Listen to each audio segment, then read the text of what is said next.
Ivoiriens et burkinabés évaluent ensemble la mise en œuvre du traité d'amitié et de coopération. Les deux gouvernements se retrouvent demain pour un conseil de ministres conjoint. La Côte d'Ivoire et le Burkina Faso se retrouvent pour évaluer la mise en œuvre du traité d'amitié et de coopération. Les experts ont fini de préparer techniquement les dossiers. Les deux gouvernements se retrouvent à partir de demain pour un conseil de gouvernement conjoint avant la conférence au sommet des chefs d'État pour le traité. Concernant la mise en œuvre du traité d'amitié et de coopération, celui en relation avec la communication est des plus avancés. Reportage Momouni Soubeiga. Dans le traité d'amitié et de coopération Burkina Faso-Côte d'Ivoire, le volet communication occupe une place importante. La signature de convention de mise en œuvre de ce traité en matière d'information et de communication par les ministres des deux pays en charge de la question Alain-Édouard Traoré et Afoussiatou Bamba Lamine le 25 mars 2013 a marqué un tournant décisif dans cette coopération. Des pistes de partenariat pour le développement du secteur de l'information et de la communication sont vite prospectées. Tout va donc se jouer au niveau des médias d'État. Un partenariat gagnant-gagnant s'établit donc dans les domaines de la coproduction et d'échange de programmes, ainsi que la reprise des articles. Nous le faisons concernant les différents secteurs de la communication, c'est-à-dire la télévision publique, la presse écrite publique, la radio,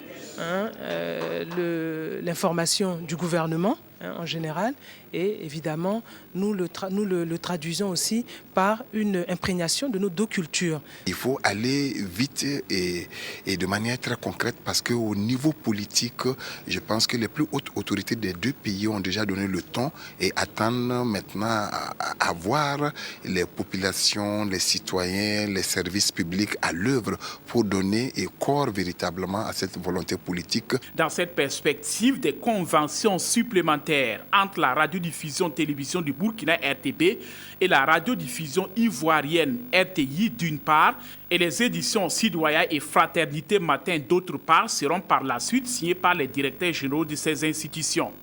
Ainsi, au niveau de l'audiovisuel, la RTI et la RTB se lancent dans des coproductions.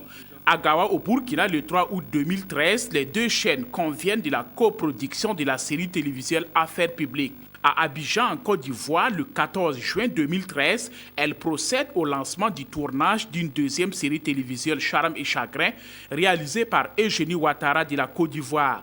À la presse écrite, la tendance est la même. Les éditions Sidoya du Burkina et Fraternité Matin de la Côte d'Ivoire conviennent de la reprise des articles et de la distribution des journaux dans les deux pays.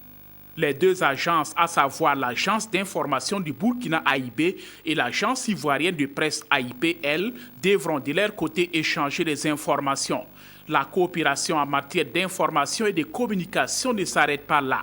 La formation professionnelle et les ressources humaines sont également concernées.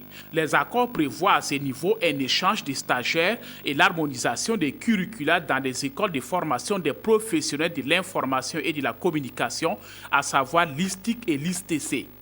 En somme, au-delà de la communication, les médias publics du Burkina et de la Côte d'Ivoire se veulent plus que jamais un trait d'union entre les deux peuples déjà liés par l'histoire et la géographie.